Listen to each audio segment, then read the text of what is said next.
Hey, what's up guys? Welcome back to the channel. Today we'll be talking about how 99% of the people in your life you probably won't see in 5 to 10 years, realistically speaking. This topic came to my mind when I had a conversation about my girlfriend about high school and college. I feel like the opinions of the people we grow up with really help shape and mold who we are. And our fears and insecurities and every internal demon is probably from our childhood. The whole idea of trying to please the people in your immediate surroundings growing up is quite prevalent. The idea of you want to be in this in-group versus the out-group because social ostracization is social suicide. It's quite depressing. I really want to say this. If I was 15 and I had to give myself advice, I would say 99% of the people you're surrounding yourself with and your so-called friends, you'll probably never see again. Usually in the past, when you graduate high school, you leave everyone back in high school. You didn't have technology or any way to really catch up with each other besides like social gatherings, seeing them in town, or having a phone number. But the whole idea of today is you graduate high school and you bring the past with you. Then you go to college and you already have that immediate idea of your appearance or the way people think about you in your head, your insecurities. So instead of having a brand new fresh start, you're carrying this burden, this past with you. So you go throughout college and then you graduate and you go into post-grad adult life. And because of social media, you bring this past with you. The conceptualizations and changes about who you are, people no longer realize it. The observations of your new personality, people don't see that. And what happens is you fear the judgment of people because you're saying, well, if I change, what do the people in my past and my immediate life think about? And it's funny. The people in your social media and your Instagram, I mean, for me at least, I see less than 1% of these people. I've moved states and I don't really go back home to Denver, and I really don't go back to California all too often but for vacation. Why am I trying to change myself and please the people on these social media platforms I no longer interact with? The people I should really be pleasing is myself and the people in my immediate surroundings. Because these people I interact with daily, coworkers, clients, management. These people have an immediate impact upon my success or not.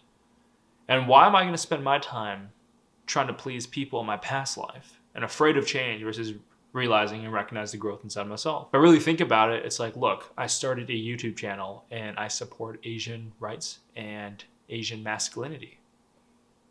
And people don't recognize that. For the longest time, I was afraid of posting myself on YouTube and having conversations because this is a very taboo subject. Growing up around some of the negative haters I've had in my life, I got bullied. People were like, oh man, shut the fuck up. Asians don't matter. Like some stuff like that. Or like, oh, you're overreacting. Well, if I'm overreacting, why is the Asian hate crime up 1,000%? Why are people getting stabbed in the head? Why are old women being killed? Why are children being held hostage? If these things aren't real, then why are they happening? And why is no one covering them? So I feel like if I didn't have a platform to speak up on, who am I to say? And I definitely say I did fear the judgment of my immediate peers. I fear the judgment of my peers, legitimately. I am afraid of how they view me, what they think about me, the way I speak. I don't know. Until I got to the point of being like, look, I will never see these people again. The people who hated on you in your childhood, teenage years, college years, you no longer have to see them as an adult. You have the ability to block them in real life. If I see someone I don't like, I can avoid them. I don't have to say hi. I don't have to make eye contact. Who says I have to interact with them? If they try to say hi to me, I can completely ignore them. Who says I can? You might burn that bridge, but I don't need anything from these people.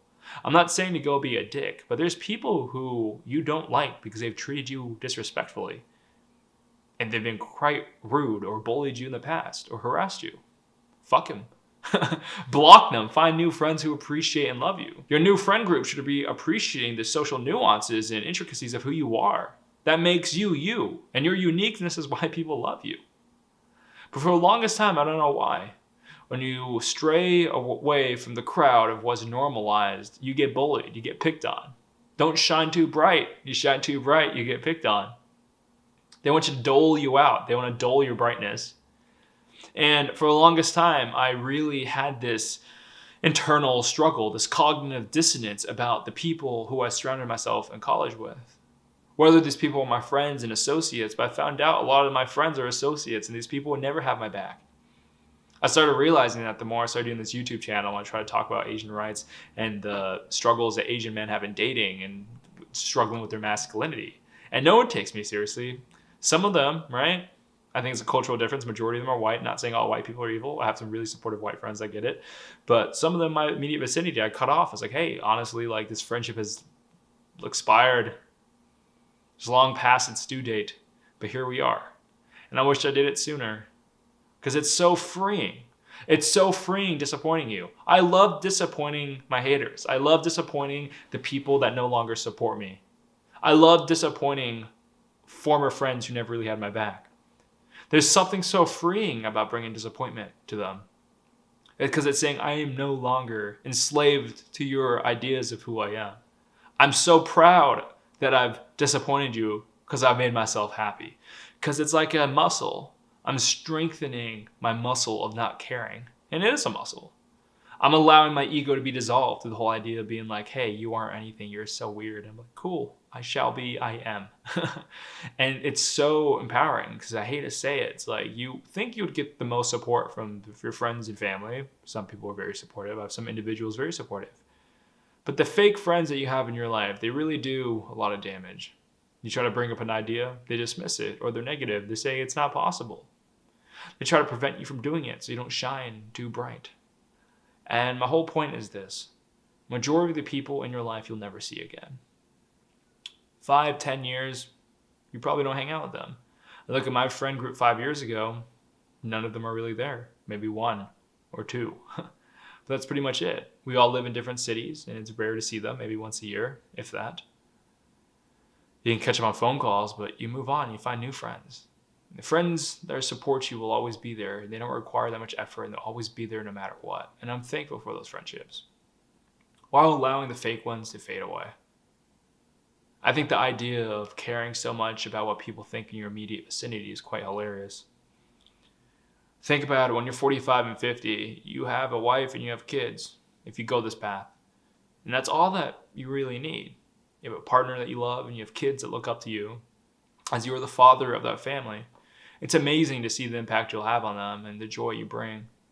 But you really have to think, if you're interacting with someone, you're like, will this person be in my life 5, 10 years from now? If you can't envision that future, probably cut them out. I truly believe that some people in your life for a season, a legitimate reason, or forever. But it's up to you to decide what you want to do. I'm really thankful that I have really supportive friends now that really understand my point of view and are empathetic and really want to learn more about this in my YouTube channel. But if there's something you really want to do, guys, and you're afraid of the judgment of your peers, just realize you will never see them again. Your only connection to them is social media. If you don't use social media or you don't follow them or you simply block them, do they really exist? Do people really exist outside social media? I don't know. I feel like everyone is so emboldened and empowered by social media, and you forget that these people probably won't speak their mind into you in person, but they're willing to talk behind a screen. And I understand there will always be people who disagree with you, and it's healthy. But your immediate haters usually are people who are closest to you formerly. And I get it. Adolescence is a very difficult time. You have people in high school and you try to fit in, and in college you try to fit in, but post-grad's beautiful. We start paying your own bills. You work 40 hours or more. You're quite limited on time, and you put distance in. You have to be so selective and careful of who you interact with. And the type of people that I want in my life are type of people that I'll have in my wedding. The type of people I have at my wedding are type of people that I will give them Rolexes when they get married. But it's very, very few. And I'm thankful I've learned this lesson at 25 and later on. Because this life is short. We might as well live the best life we can. And trust me, life, there's a lot of struggles and adversity. It's quite arduous. But it's worth it. The sun comes out, the dark night ends. It's cool. It's quite poetic. So this is a rant about random stuff. If you want to do a one-on-one consultation with me, please email me at bedroomtalksconsult@gmail.com. If not, follow me on Instagram at m.deep20. As always, I wish you the best. Namaste.